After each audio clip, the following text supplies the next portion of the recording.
सरपंच साहब राम सिंह जी, पंचायत समिति सदस्य भगवत राम जी और मेरे सभी स्टाफ साथी और मेरे प्यारे विद्यार्थियों, आज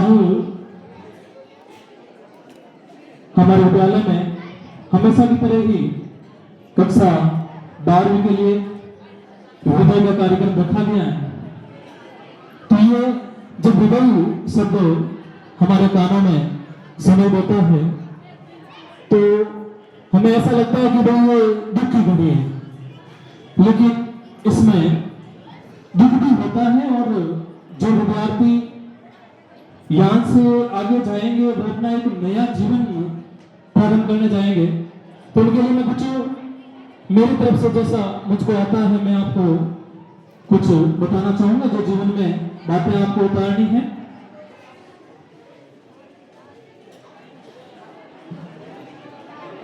कि विद्यार्थी जीवन में सबसे पहले धैर्य जरूरी है। अगर आप लोगों ने अपने मन में धैर्य धारण कर लिया तो आप किसी भी समस्या का समाधान कर सकते हैं। तो धैर्य ही समस्याओं का समाधान है। और हम सब लोग भी आपसे ये उम्मीद करते हैं कि आप लोग अच्छा परिणाम दोगे, हमें अच्छा रिजल्ट लेकर आओगे, हमें भी खुशी होगी, पूरे गांव को भी खुशी होगी, पूरे आपके परिवार को भी खुशी होगी। लेकिन रिजल्ट या सरकारी नौकरी सब कुछ नहीं होता है। बताना चाहूंगा, मेरा मानना यह है कि आपका जो रिजल्ट होता है ना, इससे बढ़िया कोई जवाब है नहीं।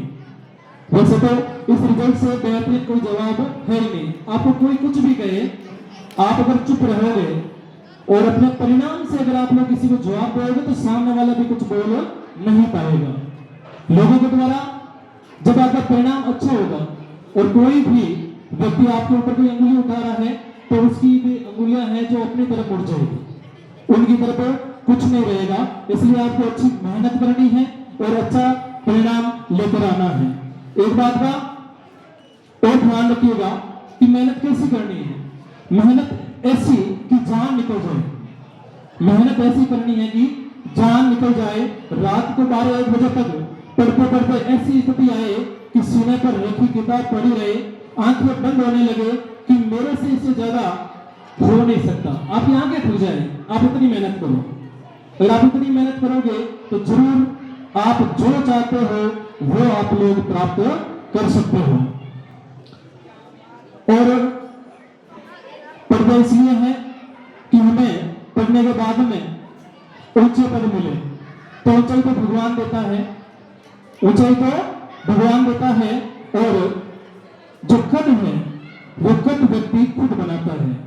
तो ऊंचे पदों पर तो पहुंचना भी है, लेकिन उसके साथ साथ आपको अपने कद का भी ध्यान रखना है। अपनी पर्सनालिटी, व्यक्तित्व कैसा होना चाहिए, इस बात का भी आपको ध्यान रखना है कि व्यक्ति सुंदर कैसे। व्यक्ति परिधानों से सुंदर नहीं होता। ऐसा नहीं है कि हम अच्छे अच्छे कपड़े पहन लेंगे और सुंदर बन जाएंगे। व्यक्ति परिधानों से सुंदर नहीं होता, सुंदर दिखता है परिश्रम और लगन से। अगर आप लोग अच्छा परिश्रम करोगे, अच्छी लगन से आप लोग पढ़ाई करोगे तो आप बहुत सुंदर हो। और जीवन में अगर कभी भी आपके कोई समस्याएं आ जाती है, उन समस्याओं से आप लोगों को बिल्कुल भी घबराना नहीं है, क्योंकि आप सभी को पता है कि समस्या है तो समाधान भी होगा। तो जीवन में कोई समस्या आई है तो उसका कोई ना कोई क्या होगा, समाधान होगा। क्या होगा? समाधान होगा। जो दुख आज खास है कल आम भी होगा। अगर आज आपका दुख बड़ा है तो कल क्या हो जाएगा, आम हो जाएगा, छोटा हो जाएगा। संघर्ष और शिकायतें सार है जिंदगी का। अगर आप लोग जिंदगी जियोगे तो आपको संघर्ष भी करना पड़ेगा और शिकायतें भी खूब आएगी, लेकिन उन सभी का हम लोगों को डटकर सामना भी करना पड़ेगा। हमें कभी हिम्मत हारनी नहीं है। और महान कौन होगा? संघर्षों से जो लड़ेगा वही आदमी क्या होगा, महान होगा। विद्यार्थियों, एक बात का ध्यान रखना, आप सब सुबह अपने अध्ययन में ईमानदारी बनाए रखना। आप लोग जो पढ़ाई करते हो उसमें हमेशा ईमानदारी बनाए रखना, ईमानदारी से अध्ययन माध्यम से आप अपना यथार्थ आकलन कर सकते हो, कर सकने में समर्थ होंगे। एक विद्यार्थी को नितांत आवश्यक है। यह बात सदैव स्मृति में रखना कि अपना शिक्षकों जो आप लोगों को पढ़ाते हैं, एक बार जोरदार ताली बजाओ आपके अपने शिक्षकों के लिए। जीवन में इस बात का हमेशा ध्यान रखना है कि अपने शिक्षकों व अपनी अध्ययन सामग्री पर पूर्ण भरोसा रखना। आपको जो टीचर पढ़ा रहे हैं आपको अच्छा पढ़ा रहे हैं और आपके पास जो अध्ययन की सामग्री है वो भी अच्छी सामग्री है, उसके ऊपर आप लोग पूर्ण ध्यान दोगे और उन पर पूर्ण विश्वास रखोगे। यही समर्पण अगर आप लोगों ने गुरुओं के प्रति, किताबों के प्रति समर्पण रख लिया तो ये आपको हमेशा राह भटकने से बचाएंगे। आप कभी भी गलत रास्ते पर जा नहीं पाओगे। आप सदैव ध्यान रखना कि समय बहुत महत्वपूर्ण है। मैं कई बार आपको कक्षाओं में कहता हूं कि समय की आप इज्जत करो और समय आपकी इज्जत करेगा। समय की हम लोगों को क्या करनी है, कद्र करनी है। इसके महत्व को, मतलब समय के महत्व को समझते हुए इसे कभी बर्बाद नहीं करना है। समय प्रबंधन, अगर आप लोगों ने टाइम टेबल बना लिया, समय प्रबंधन न केवल नियमित व अनुशासित बनाएगा बल्कि जीवन की ऊंचाइयों तक भी ले जाएगा। अगर आप लोग जीवन में ऊंचाइयां प्रदान करना चाहते हो, प्राप्त करना चाहते हो, उसके लिए टाइम मैनेजमेंट होना बहुत ही जरूरी है। अगर आपके पास टाइम मैनेजमेंट नहीं है तो फिर आप वहां तक नहीं पहुंच पाओगे जहां पहुंचना चाहते हो। और स्मृति में यह भी रखना कि मेरिट या सरकारी सेवा अंतिम व सर्वोच्च लक्ष्य नहीं है।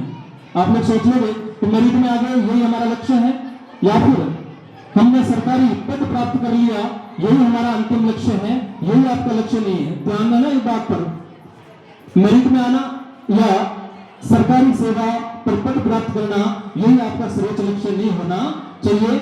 यह में सरकारी सेवा है, यह सिर्फ जीवन यापन करने का एक जरिया है। क्या है? जीवन यापन करने का एक जरिया है। आपका अंतिम लक्ष्य बेहतर जीवन से इतर एक श्रेष्ठ नागरिक में श्रेष्ठ मानव बनना होना चाहिए। आपको एक अच्छा देश का नागरिक बनना है। क्या बनना है? देश का अच्छा नागरिक बनना है। और आप हर दिन स्वयं को सुधारने की कोशिश करना, क्योंकि हर व्यक्ति अपूर्ण है। इस दुनिया के अंदर भगवान के अलावा कोई पूर्ण नहीं होता है। हर व्यक्ति अपूर्ण है, आप भी अपूर्ण हो, हम भी अपूर्ण हैं। तो जीवन में हमेशा आप लोग सीखते रहना। ऐसा मन में मत लाना कि मेरे को तो सब कुछ आता है, मुझे तो कुछ नहीं सीखना है। कोई पूर्ण नहीं होता है। गलतियों का इंसान है जो गलतियों का पुतला है, हमेशा गलतियां हो जाती है, किसी से भी हो जाती है, हम भी उसी का भाग है। अतः निरंतर व नियमित सुधार आपको उत्कृष्ट बनाएगा। यही जीवन का ध्येय होना चाहिए। माँ सरस्वती अपने पर कभी ऋण नहीं रखती है। आप जितना पढ़ोगे उससे 2 गुना 2.5 गुना ज्यादा आप लोगों को मिलेगा। इसलिए आप लोग अच्छी मेहनत करना, पढ़ना और हमारे विद्यालय का नाम रोशन करना, परिवार का नाम रोशन करना। मैं आप सभी विद्यार्थियों के लिए उज्जवल भविष्य की कामना करता हूँ। जय भारत, जय हिंद।